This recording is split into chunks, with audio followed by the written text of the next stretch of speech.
आगे बढ़ते हैं और अब एक और अहम खबर शामिल करेंगे। पाकिस्तान का अबाबील मिसाइल का कामयाब तजर्बा हुआ।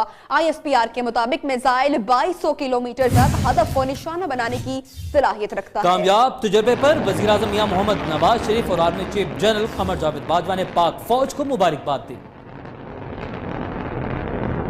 अहम खबर अपने नाज़रीन तक पहुंचा रहे हैं। ये कामयाब तजर्बा किया गया है पाकिस्तान की जानिब से। अबाबील मिसाइल का ये कामयाब तजर्बा हुआ है जो 2200 किलोमीटर तक के हदफ को निशाना बना सकता है।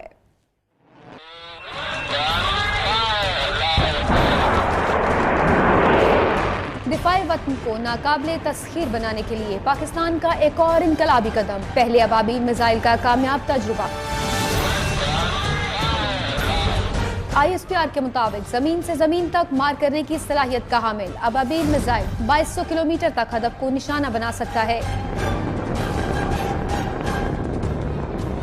तर्जुमान के मुताबिक army chief general Qamar Javed Bajwa ने अबाबील मिसाइल के कामयाब तजुर्बे पर मुसल्लह अफवाज और इंजीनियर्स की टीम को मुबारकबाद दी, जिन्होंने अबाबील मिसाइल के कामयाब तजुर्बे को पाकिस्तान की बड़ी कामयाबी करार दिया।